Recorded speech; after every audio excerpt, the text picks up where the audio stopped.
Hey everyone, it's Crystal. And Tony. And today we decided that we were going to go over a book that we collab read together, and it is Ready Player One. I'm not sure if you've heard. Yeah, they're making a movie. They're making a movie. And have you seen the trailer that was released from Comic-Con? I know there's a couple different ones. It looks so good.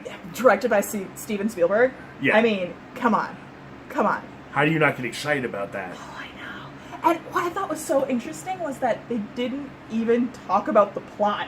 No. It was all about the world that they were living in and the VR world that they lived through. They didn't even mention it at all what it's about to be about. They have you got no idea. All you know is VR is going to happen, and it's going to be cool. They're not even name dropping. In the trailer, you see everything. The DeLorean. They had Iron Giant in there. And Yep, they had Iron Giant in there. I wasn't expecting to see that. No. But just there's tons of Easter eggs that we could probably pick apart in that trailer, but that's not what we're actually going to talk about. No, we're going to talk about the book. We're going to talk about the whole thing.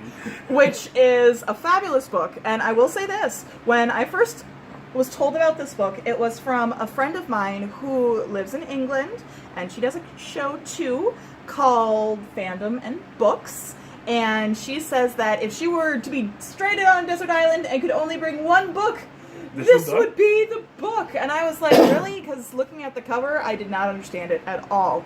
I mean, what you see on here are trailer homes stacked on top of trailer homes, stacked on top of trailer homes, stacked on top of trailer homes.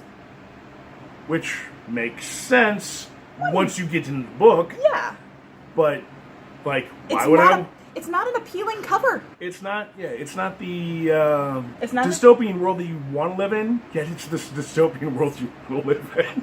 That's a good example of it. As you can kind of guess, it is a dystopian young adult book, and it is based in the United States after basically technology has taken over.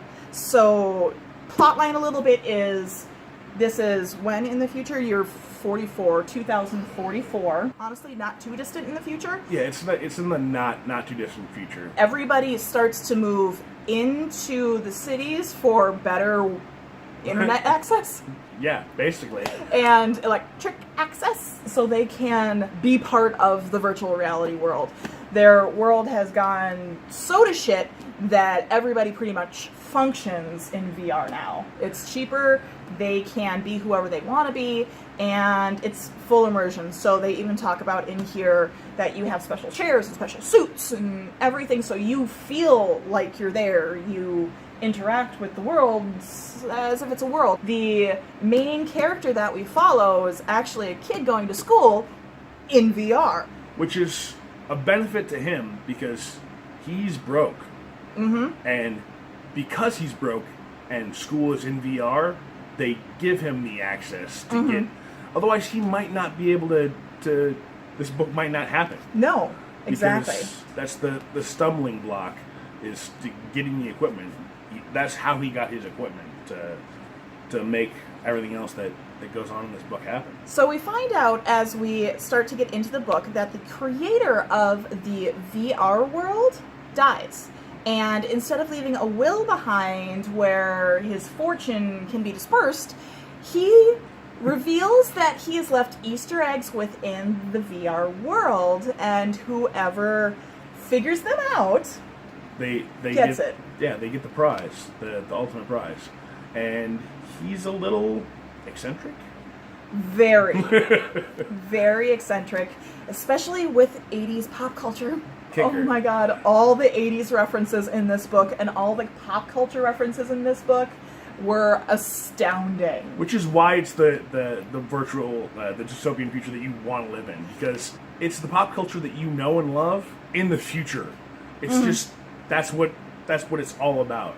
It's basically a free-for-all. Anybody who has access to the VR world, which is everybody, has an opportunity. So it's an equal opportunity thing, and you just need to get to know the creator and what his passions were. And his specific, idiosyncrasies. That is how you would end up winning this game.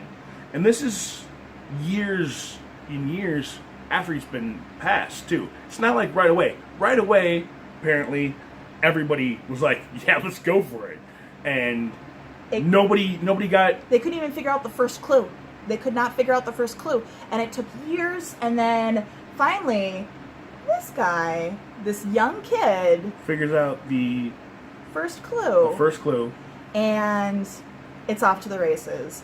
Then other people figure it out, and then companies get into it because they figure that if there's no rules saying that companies can't get into it, and so they hire all these researchers and hire all these people that are doing all of this, searching to try and be the first one. Yeah. And so it's the story of kind of David and Goliath, of this little guy. Because the one big company is trying to shut everybody else down and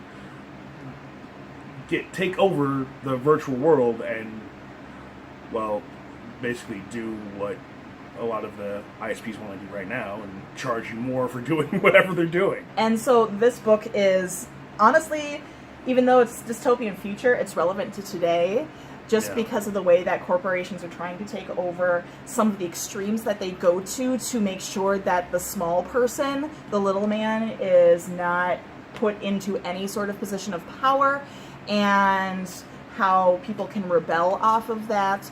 There were twists, there were turns. I loved the book. It was amazing. You want to say things, but you don't want to give it away because, like, there's going to be people that haven't read it yet, and we want you to read it. I want you to read this book. If you're going to do a rating, this is a book that I would want hard copy or first edition of.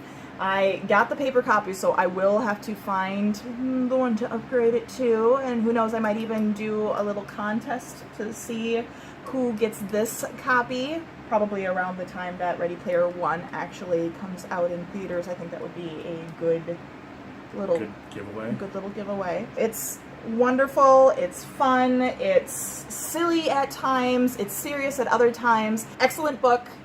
Check it out. Check out the trailer. Check out the movie. Talk to me about it. I'm dying. I need to talk to people about this book. Let us know in the comments what you're most likely to, what you're most excited about seeing in the movie. What character do you want to see, or what do you want to see in the movie? How do you think they're going to do the gates?